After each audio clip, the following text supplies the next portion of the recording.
ডাকাতি, মাদক কারবারি, লুটপাট ও নারী নির্যাতন সহ ডজন খানেক মামলা নিয়ে ধরাছোঁয়ার বাইরে রয়েছেন চাঁদপুরের মতলবের মূর্তিমান আতঙ্ক ইয়াবা লিটন। বড়দের পাশাপাশি শিশু কিশোরদেরও বাধ্য করছে ইয়াবা বিক্রিতে। রাজি না হলে পিস্তল ঠেকিয়ে দেয়া হয় হত্যার হুমকি। প্রতিবাদ করলেই চালানো হয় বর্বর নির্যাতন। চাঁদপুর মতলব থেকে ইসরাফিল খান বাবুর তথ্যজুবিতে জানাচ্ছেন ইমরুল কায়েস।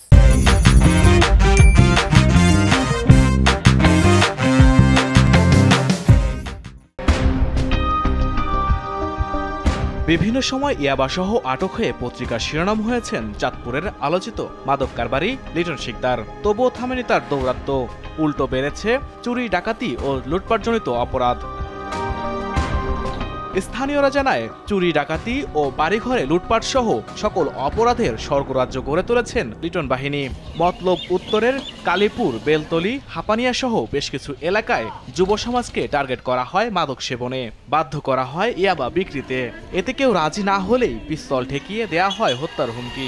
শুধু তাই নয়, আতঙ্ক ছড়াতে গভীর রাতে বোমা ফাটানোর ঘটনা ঘটছে প্রায়ই।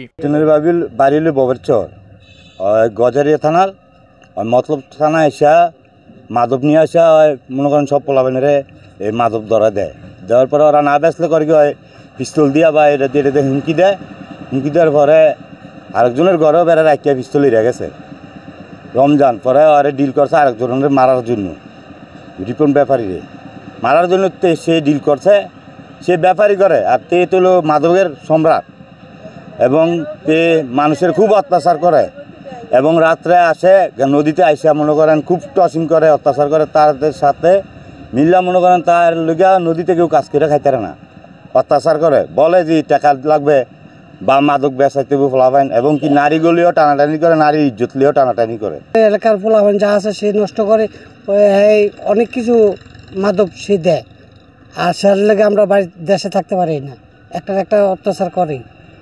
লোক আছে, লোক দিয়ে এই বাবা সব সে সিল মারে, টাকা পয়সা সহ সারা হামলা করে নিতে আছে। পোলাপান সবগুলা নষ্ট করে, বাবা বেচে, গাঞ্জা বেচে, সবকিছু বেচে, মেয়ে অত্যাচার করে, রাস্তা দিয়ে বাইরেতে পারে না, অনেক কিছু বলে। আমরা বলতে পারি না, কিছু ডরে, হয়তো পিস্তল লিয়ে আইয়ে, হয়তো অনেক কিছু লিয়ে আইয়ে, আমরা কিছুই করতে পারি না। হ্যাঁ করে কি করবো আমরা অপরাধ, আমরা ঘরের তো নি বাড়িতে নিয়ে না, তার জন্য যে বিশ্রী কথা বলে। লিটনের জ্বালায় আমরা থাকতে পারতেছি না, অসহ্য হয়ে গেছি। আমরা ছেলেবেল নিয়ে বউ বেটি নিয়ে এইটা আমরা সরকারের কাছে আবেদন, তার জন্য সুস্থ বিচার সরকার করে এই কথা। তার বিরুদ্ধে অনেক মামলা রয়েছে মতলব আর হচ্ছে গজারিয়া থানায়, কিন্তু এই প্রশাসনের চোখ ফাঁকিতে কীভাবে যে থাকে এগুলো আমরা বলতে পারি না। মাদক কারবারি লিটন শিকদারের নামে একাধিক মামলা থাকলেও এখনও ধরাছোঁয়ার বাহিরে সে, ফলে স্থানীয়দের মাঝে রয়েছে আতঙ্ক। এদিকে লিটনকে ধরতে অভিযান অব্যাহত রেখেছে পুলিশ। মাদক ব্যবসায়ী যে হোক, আমরা কোনো ধরনের ছাড় নাই এবং আমরা জিরো টলারেন্স নীতিতে আছি। আমরা একাধিকবার তার ওই বাড়িতে অভিযান করেছি। ইতিপূর্বেও সেই লিটন আমাদের এখানে অ্যারেস্ট হয়েছিল এবং সে জেল থেকে মুক্ত আছে এখন।